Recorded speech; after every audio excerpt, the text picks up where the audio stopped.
We live in an age overflowing with information.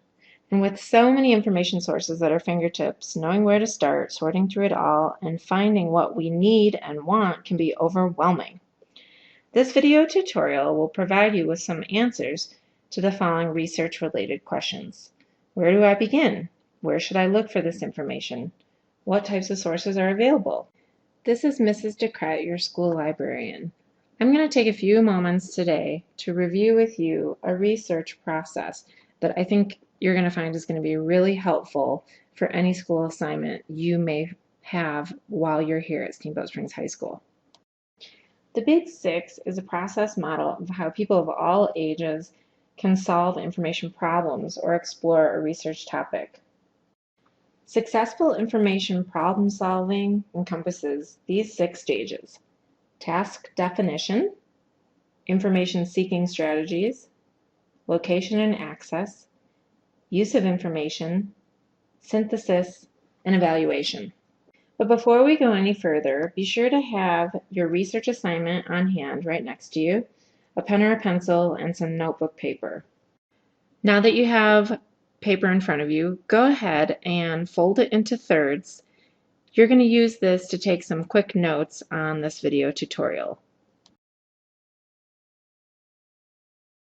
So step 1, in your 3-column notes, in the very first column, right at the top, task definition.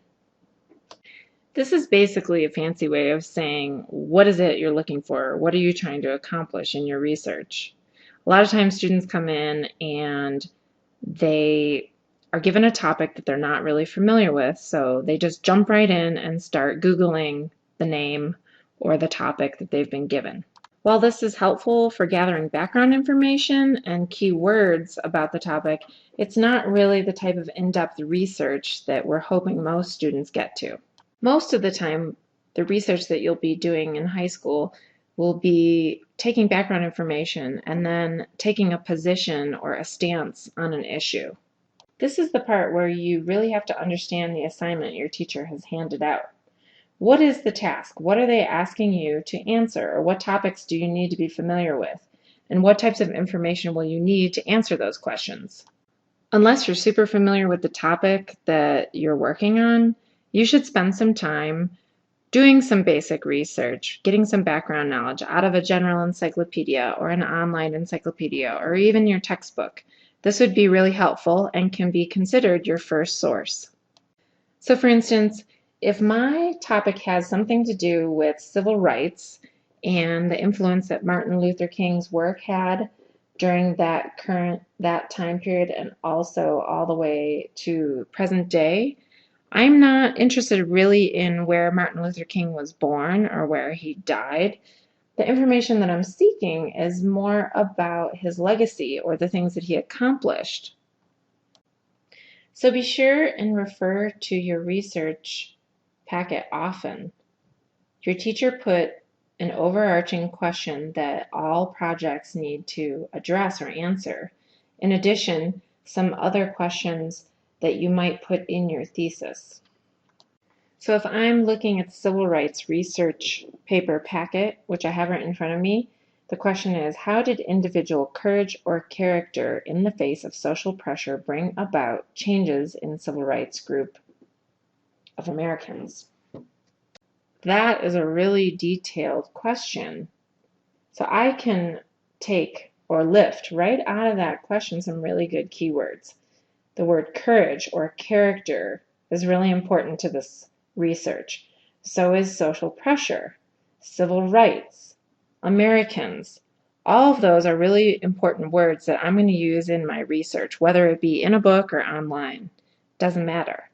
So if I'm looking for Martin Luther King and his legacy, it's not effective to just put in his name. It's important when you're putting words into the search engine that you use those other words for the type of information that you're really looking for.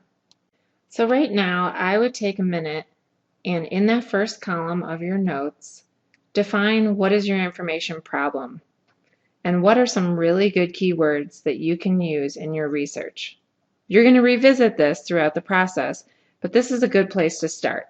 Define, what do you really need to do? What are you trying to do through your research? So step 2. In the middle column of your notes, go ahead and write at the top, information seeking strategies. This is where you decide what types of sources are going to be best for the project that you have at hand, and determine all those possible sources. So start off by brainstorming. Obviously, your teacher probably has already said you need to have so many websites or so many books. That's just kind of a blanket way for us to make sure that you look at a lot of sources, not just one or two. A good place, like I mentioned before, to start would be to look in your school textbook. After you've gotten everything you can out of that, I would suggest moving on to other books and websites, databases. Maybe you'll find a video in the library or online that's really helpful. Maybe you need to explore some magazines and newspaper articles. It depends on your topic, whether it's historical or scientific or a current event. So let's take a second to talk about different types of sources. There are 3 general types of sources: primary, secondary, and tertiary. And you say, oh, I've never heard of that before. Well, I bet you have. Primary sources, some examples of those would be biographical information or autobiographical information, cases, correspondence between people, so letters, descriptions or travel, diaries, fiction, interviews, personal narratives, poetry, short stories, and original pieces of art or music. Primary sources contain raw, original, non-interpreted information. Then we have secondary sources. These sources digest, analyze, and evaluate and interpret the information contained within primary sources. They tend to be argumentative or take a position. So, as an example, it would be a book describing something written by one or more people, describing a historical event. It could be an interpretation on a policy or a government document. It could be criticism or interpretation of a piece of literature. And lastly, you have tertiary sources. So a few examples of those that you commonly use are encyclopedias, or the dictionary, or even an almanac or a chronology or timeline. Tertiary sources are sources that compile, analyze, and digest secondary sources. They tend to be factual. This is why they're not very interesting reading, but they are very plain examples of data or evidence of a historical event or information.